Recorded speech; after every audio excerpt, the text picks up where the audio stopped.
ಯಾದಗಿರಿ ನಗರದ ಕರವೇ ಜಿಲ್ಲಾ ಕಾರ್ಯಾಲಯದಲ್ಲಿ ಜಿಲ್ಲಾಧ್ಯಕ್ಷರಾದ ಟಿ.ಎನ್. ಭೀಮು ನಾಯಕರವರ ಅಧ್ಯಕ್ಷತೆಯಲ್ಲಿ ಜಿಲ್ಲಾ ಪದಾಧಿಕಾರಿಗಳ ಮತ್ತು ತಾಲೂಕಾ ಅಧ್ಯಕ್ಷರುಗಳ ಮಾಸಿಕ ಸಭೆ ನಡೆಸಲಾಯಿತು. ಸಂದರ್ಭದಲ್ಲಿ ಕಲ್ಯಾಣ ಕರ್ನಾಟಕಕ್ಕೆ ಪ್ರತ್ಯೇಕ ಸಚಿವಾಲಯ ಮತ್ತು ಪ್ರತ್ಯೇಕ ಯಾದಗಿರಿ ಜಿಲ್ಲೆಗೆ ಪ್ರತ್ಯೇಕ ವಿಶ್ವವಿದ್ಯಾಲಯ ಹಾಗೂ ಸರ್ಕಾರಿ ಇಂಜಿನಿಯರಿಂಗ್ ಕಾಲೇಜ್ ಸ್ಥಾಪನೆಯಾಗಬೇಕೆಂದು ಸರ್ಕಾರಕ್ಕೆ ತಿಳಿಸುವ ನಿಟ್ಟಿನಲ್ಲಿ ಹೋರಾಟ ರೂಪಿಸಲು ಎಲ್ಲ ತಾಲೂಕು ಅಧ್ಯಕ್ಷ ಮತ್ತು ಉಪಾಧ್ಯಕ್ಷ ಹಾಗೂ ಕಾರ್ಯಕರ್ತರಿಗೆ ಆದೇಶಿಸಿದರು.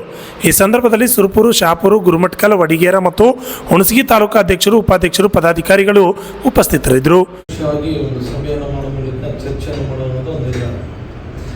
ಏನಾಗಿದೆ ಅಂತಂದ್ರೆ, ನಮ್ಮ ಭಾಗದಲ್ಲೇ ಇದೇ ತಿಂಗಳಲ್ಲಿ ಕಲ್ಯಾಣ ಕರ್ನಾಟಕದಲ್ಲಿ ಒಂದು ಸಂಪುಟ ಸಭೆ ನಡೆಸುವಂಥ ಸರ್ಕಾರ ಒಂದು ತೀರ್ಮಾನ ತಗೊಂಡಿದೆ ಅಂತೇಳಿ ನಮಗೂ ಪತ್ರಿಕೆಯಲ್ಲಿ ನೋಡಿದ್ವಿ.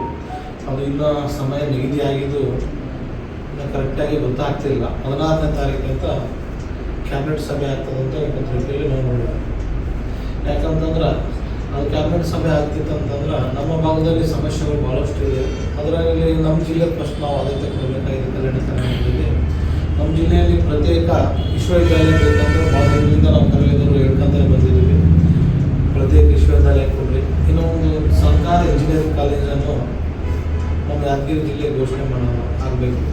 ಮತ್ತು ಹಲವಾರು ಸಮಸ್ಯೆಗಳು ನಮ್ಮ ಭಾಗದಲ್ಲಿ ಇದೆ. ನಮ್ಮ ಭಾಗದಲ್ಲಿ ಪ್ರತ್ಯೇಕ ಸಚಿವಾಲಯ, ಕಲ್ಯಾಣ ಕರ್ನಾಟಕ ಪ್ರತ್ಯೇಕ ಸಚಿವಾಲಯವನ್ನು ಮಾಡೋಂಥದ್ದಾಗಬೇಕು. ಮತ್ತು ಇವತ್ತು ಎಲ್ಲ ಇಲಾಖೆಗಳಲ್ಲಿ 371J ಸಂಪೂರ್ಣವಾಗಿ ಉದ್ಯೋಗದಲ್ಲಿ ಮೀಸಲಾತಿ ಏನು ಅದನ್ನು ಜಾರಿಗೆ ಆಗಬೇಕು. ಯಾಕಂದ್ರೆ ಕೆಲವು ಇಲಾಖೆಗಳಲ್ಲಿ ಜಾರಿಗೆ ಆಗ್ತಿದೆ 371, ಕೆಲವು ಇಲಾಖೆಗಳಲ್ಲಿ ಜಾರಿಗೆ ಆಗ್ತಿಲ್ಲ. ಯಾಕಂತಂದ್ರೆ ಬೆಂಗಳೂರಲ್ಲಿ ಇರುವಂಥ IAS ಅಧಿಕಾರಿಗಳು ಏನು ಮಾಡ್ತಾರೆ ಅಂತಂದ್ರೆ, ಕಲ್ಯಾಣ ಕರ್ನಾಟಕದಲ್ಲಿ 371J ಕೊಟ್ಟಿಲ್ಲ ಅಂತಂದ್ರೆ ಸಂಪೂರ್ಣ ಜಾರಿಗೆ ಅಂತಂದ್ರೆ ಆ ಭಾಗದವರು ಉದ್ಯೋಗದಲ್ಲಿ ಹೆಚ್ಚಿನ ಜನ ಮೇಲ್ಗೈ ಆಗ್ತಾರೆ ಅಂತೇಳಿ ಅವರ ಒಂದು ಉದ್ದೇಶದಿಂದ, ಒಂದು ಸಡ್ಡಾಂತರದಿಂದ 371J ಸಂಪೂರ್ಣವಾಗಿ ಸರ್ಕಾರದಲ್ಲಿ ಜಾರಿ ಮಾಡಬೇಕು.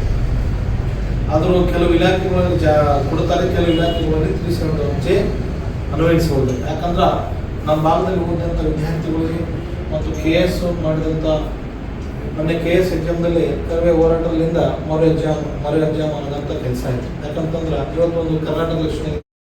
Bureau report, RJ32 Kannada news, Yadgir.